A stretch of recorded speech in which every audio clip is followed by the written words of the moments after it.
A'udzubillahi minasyaitonirrajim. Bismillahirrahmanirrahim. Alhamdulillahirabbil alamin. Wassalatu wassalamu ala asyrafil anbiya'i wal mursalin wa ala alihi washabbihi ajma'in. Rabbi shrah li sadri wa yassir li amri wa hlul 'uqdatam min lisani yafqahu qawli.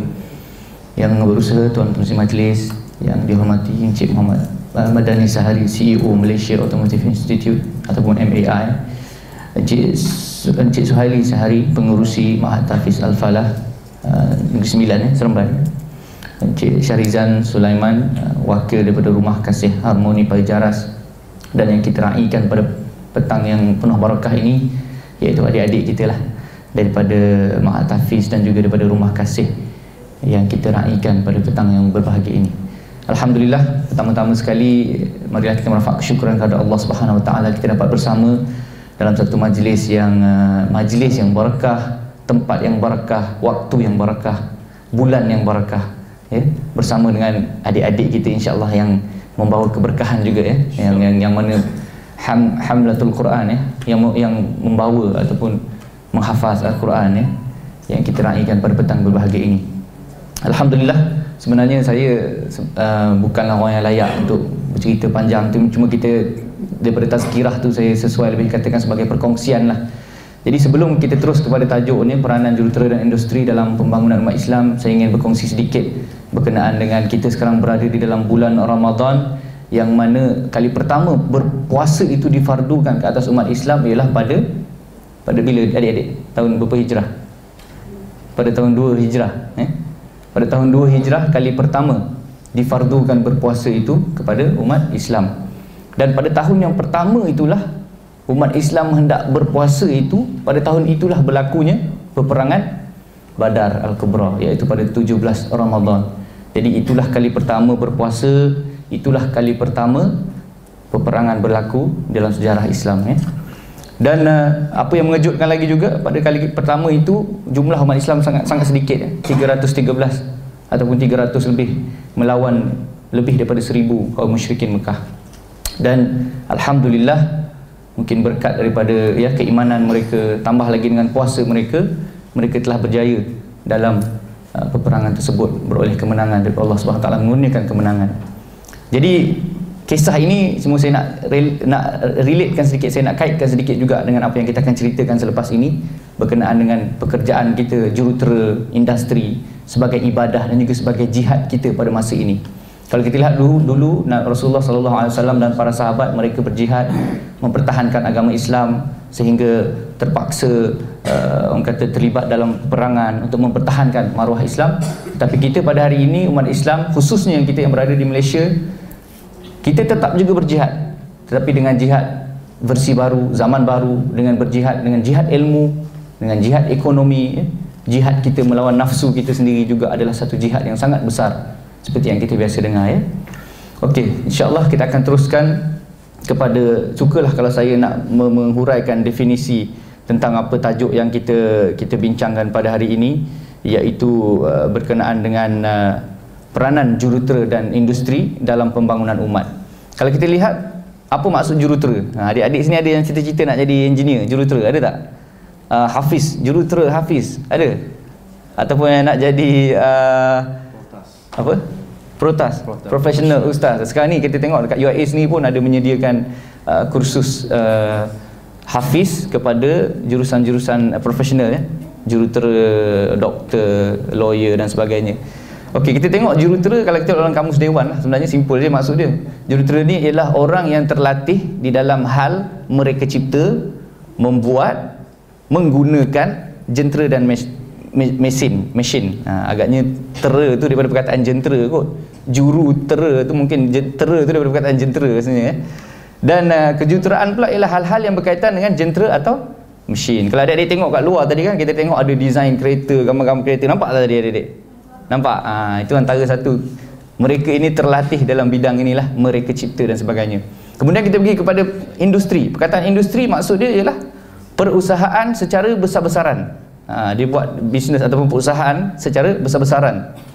Dan maksud lain juga perusahaan kerajinan tangan ataupun kerja tangan. Kerja tangan lah, craft tangan ke apa kan. Kalau kita tengok industri kecil sederhana, ada yang buat kerepek, ada yang buat, sekarang ni musim kuih raya ni, industri kecil sederhana memang meriah lah.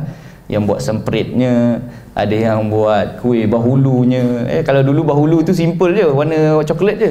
Sekarang ni bahulu dah warna-warni dah. Ada warna pink color, ada warna pelangi pun ada ya. Itulah, ada coklat. Ini creativity dalam industri. Ini maksud industri.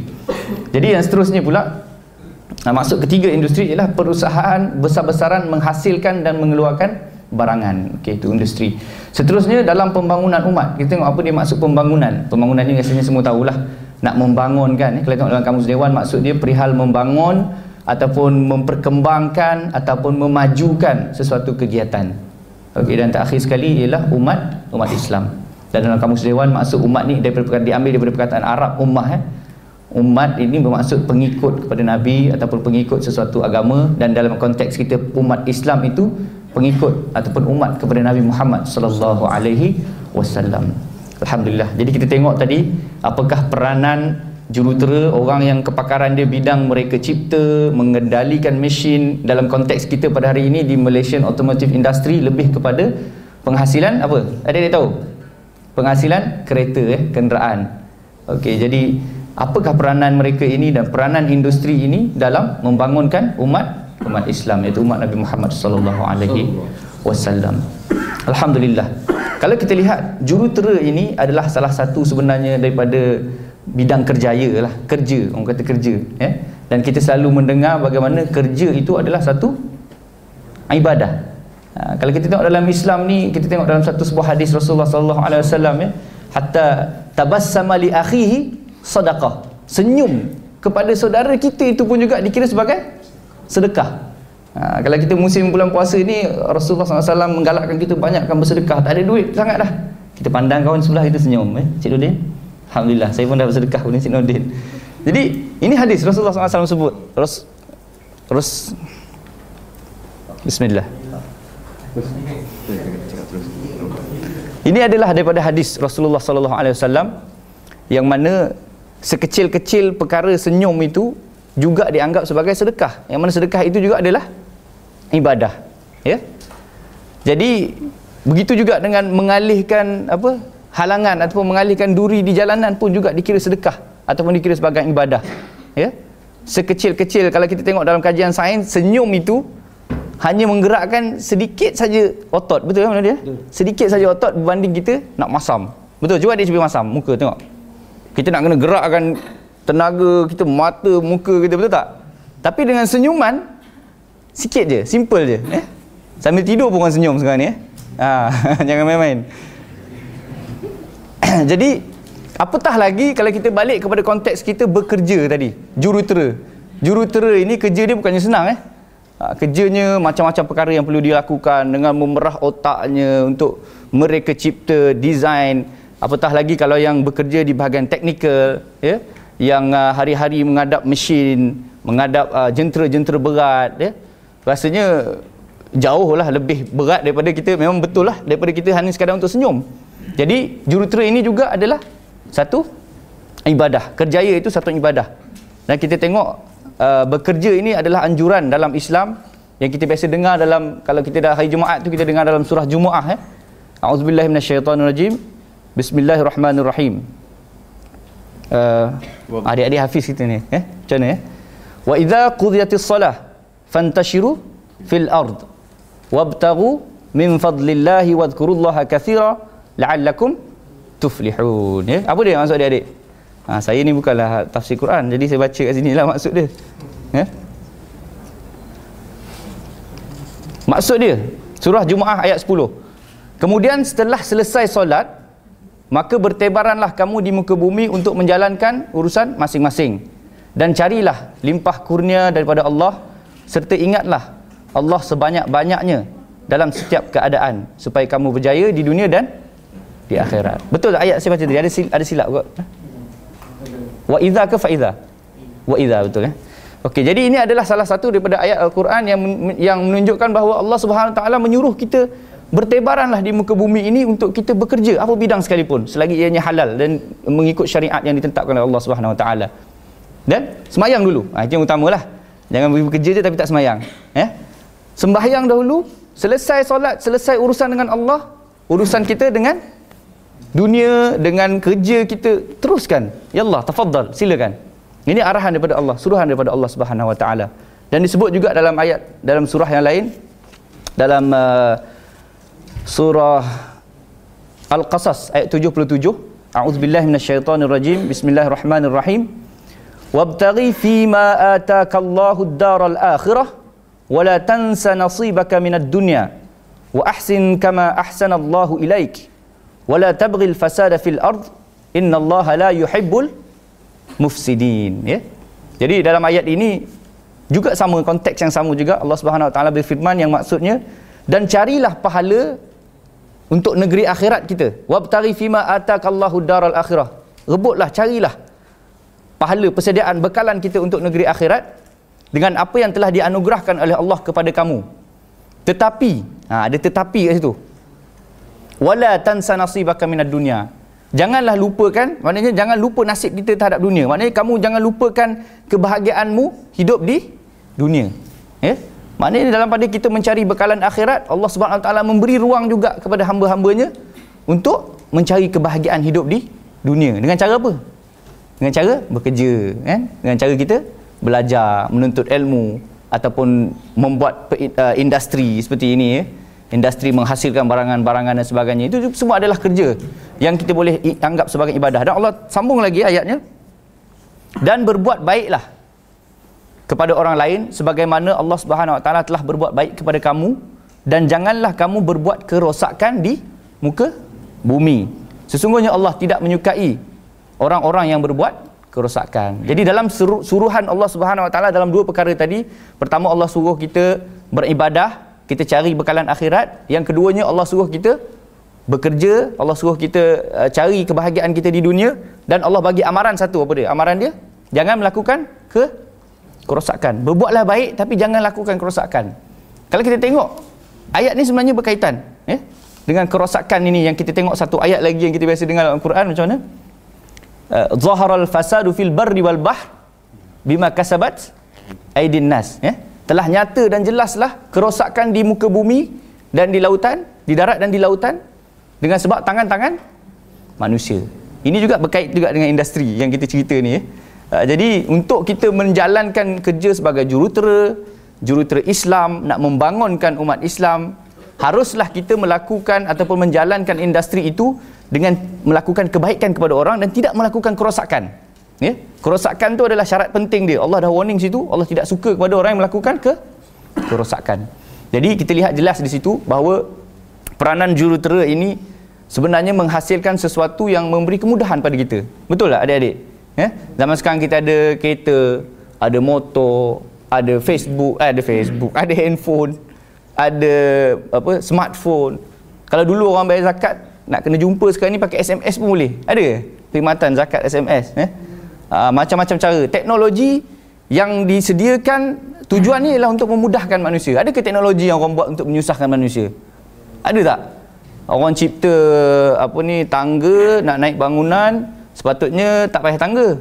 Dia buat 100 anak tangga, pusing jauh-jauh naik supaya nak naik atas. Ada tak? Tak ada, kan? Jadi semua teknologi yang dihasilkan oleh jurutera, tujuan utama asal dia ialah untuk kebaikan, untuk keselesaan, untuk kemudahan kepada kita semua. Ya? Jadi itu antara peranan dia lah, untuk meningkatkan taraf hidup kita, untuk memudahkan umat manusia. Tetapi di situ kadang-kadang berlakunya apa yang kita sebut tadi tentang fasad dia, kerosakan. Yang ni yang kita harus ambil ingat lah, terutama para jurutera, penggerak industri. Dan kita tengok Malaysian Automotive Institute, salah satu daripada matlamatnya ialah untuk memastikan penghasilan kenderaan-kenderaan, kereta-kereta yang bertaraf keselamatan tinggi. Ini antara faktor untuk mengelakkan berlakunya fasad tadi, kerosakan. Sebab kita tengok sekarang ni pun kadar kemalangan tu semakin lama semakin meningkat, betul dikatakan, saya tengok dalam satu kajian, kematian daripada naiki kapal terbang ataupun kemalangan kapal terbang lebih sedikit, jauh lebih sedikit daripada kemalangan jalan raya. Betul tak? Memang betul lah. Kadang-kadang orang takut kapal terbang ni, takut jatuh, kan. Tapi sebenarnya kereta, motor itu lebih banyak berlaku kemalangan. Jadi salah satu daripada objektif Malaysian Automotive Institute ini untuk meningkatkan taraf keselamatan penghasilan kenderaan. Ini juga antara matlamat untuk menghilangkan, mengurangkan lagi kefasadan, kerosakan ataupun bahaya yang boleh menimpa manusia, dan juga kerosakan yang terhadap alam sekitar juga perlu diambil berat. Jadi itu antara ayat-ayat yang menunjukkan bahawa bekerja itu adalah sangat dianjurkan dalam Islam selagi ia menepati syariat. Dan tadi ayat Quran kita baca, kalau kita tengok juga dalam hadis Rasulullah sallallahu alaihi wasallam, bagaimana Rasulullah sallallahu alaihi wasallam pernah diceritakan dalam satu hadis, Rasulullah sallallahu alaihi wasallam sedang duduk dalam kalangan para sahabat baginda. Kemudian lalu para sahabat melihat ke arah seorang pemuda yang mempunyai kekuatan, yang sejak awal pagi dia keluar berusaha mencari rezeki. Kemudian mereka berkata, alangkah baiknya sekiranya pemuda ini menggunakan kekuatan dan kemudaannya itu di jalan Allah Subhanahu Wa Taala, berjihad. Rasulullah sallallahu alaihi wasallam bersabda, janganlah kamu berkata seperti itu, kerana sesungguhnya jika pemuda itu bekerja untuk mencari bekalan hidup untuk dirinya dan untuk menghalang dirinya daripada meminta-minta, maka dia adalah di jalan Allah. Dan sekiranya dia bekerja untuk menjaga kedua-dua ibu bapanya yang sudah tua dan lemah, atau untuk keturunannya yang lemah demi mencukupkan keperluan hidup dan mengelakkan mereka daripada meminta-minta, maka dia adalah di jalan Allah. Dan sekiranya dia keluar bekerja kerana riak dan bermegah-megah, maka dia berada di jalan syaitan. Hadis riwayat Tabrani daripada Ka'ab bin Ajrah.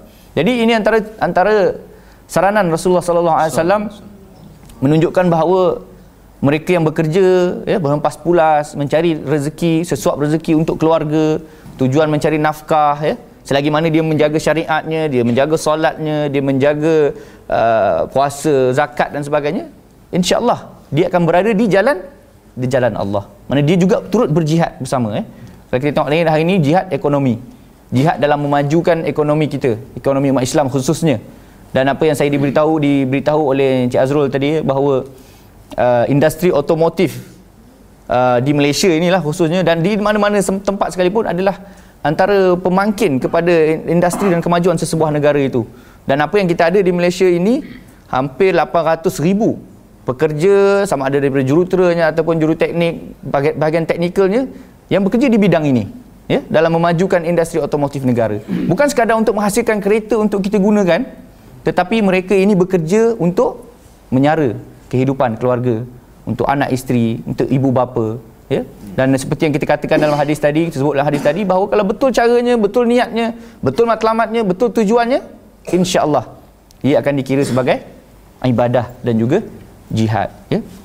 Jadi seterusnya saya nak melangkah ke arah yang lebih tinggi lagi. Tadi sekadar kita bekerja saja, tapi sekarang ni trend kita kadang-kadang bekerja sambil berFacebook, ada yang bekerja tidak sepenuh hati, ada yang bekerja tidak amanah, ada yang bekerja hanya sekadar pergi kerja balik kerja, pergi kerja balik kerja, cukup bulan ambil gaji. Jadi ini tidak menepati ciri-ciri yang mana Rasulullah SAW sebut sebagai kita nak bekerja sebagai ibadah dan berjihad itu. Dalam satu hadis kalau kita tengok daripada Aisyah, bunyinya, matannya, an Aisyah, inna Nabi sallallahu alaihi wasallam qala innallaha yuhibbu idza amila ahadukum amalan an yutqinahu. Makna hadis ini, sesungguhnya Allah Subhanahu Wa Taala suka kepada seseorang apabila dia melakukan satu pekerjaan, dia melakukan dengan tekun dan bersungguh-sungguh. Itqan, konsep itqan ni, kalau kita dengar perkataan itqan, tekun, teliti, apa orang kata, dalam kadar efisiensi yang tertinggi, itu adalah suruhan dalam agama Islam. Bahkan ada hadis menyebutkan tentang itqan ini. Mana setiap daripada kita, tidak kira apa jawatan kita, sama ada kita kerja sebagai operator, ataupun kita sebagai juruteknik, ataupun kita sebagai supervisor, ataupun kita sebagai engineer, ataupun sebagai bos, CEO dan sebagainya, itqan itu, perkataan itqan itu adalah satu tuntutan dalam Islam. Efisiensi, yang terbaik, yang paling tekun, itu adalah yang dituntut dalam Islam.